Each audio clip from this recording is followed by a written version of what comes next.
In January 2018, as the white snow covered my high-rise apartment, my dad first told me that we would start a new life in India. I jumped for joy. Even though I was a little blue, I thought, wow, I'm gonna make super rapid progress in English as I meet and make new friends from various countries. The tragedy began. I took the same Vita test for the non-native students, and I still failed to meet the great expectation. When I spoke in Korean, I was a dazzling bird that flew freely outside the cage. But when I spoke English, I was just trapped. Even though I knew the answers to many questions, my arms were frozen and my mind suddenly drew blank in class discussion because I was always afraid of grammatical errors. Some students constantly degraded my English skill. Because of that, my self-esteem gradually decreased and I felt ashamed of my English and lost myself. I'm not the only one who makes mistakes. Everyone makes a mistake. People who have just taken the first step to learn are all the more.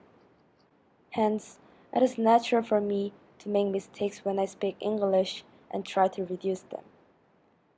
When working as a group, I couldn't understand what my partners are saying, so I just broke their work and felt very guilty. I couldn't understand what classmates were saying but could understand how they felt about me.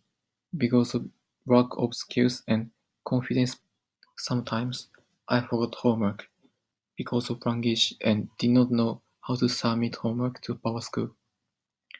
I wanted to know, but I couldn't ask, so I got many emails to submit homework. My parents often got mad at me. Looking back, I might have rooted an awareness that I am useless.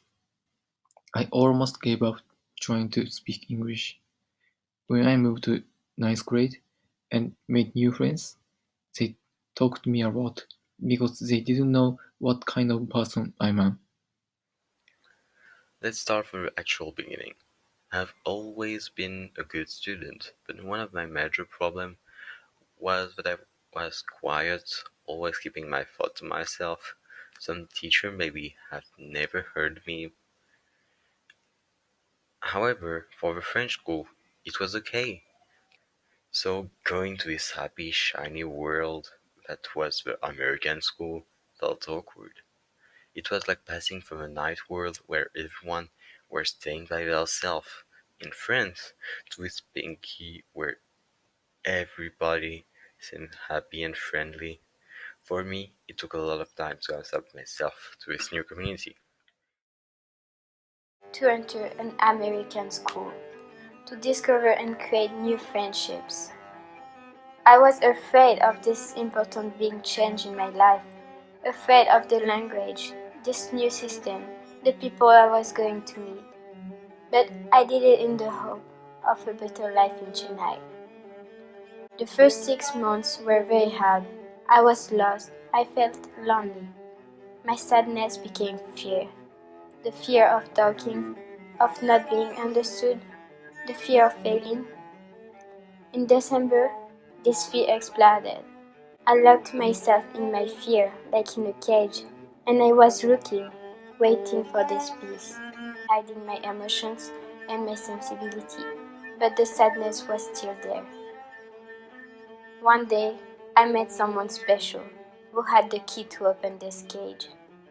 His words and his vision of things helped me in finding peace.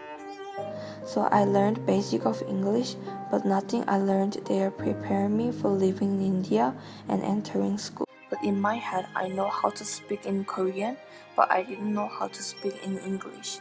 So I just closed my mouth, did not open it. The teacher asked students, ask Jiyoung for her opinion. Then they all look at me. Uh, I think the story is, and I couldn't answer that question properly. At that moment, I was so ashamed, disgraceful, and miserable. However, the teacher wanted me to participate with confidence, so she said, keep saying Jiyoung, you can do it, but I couldn't.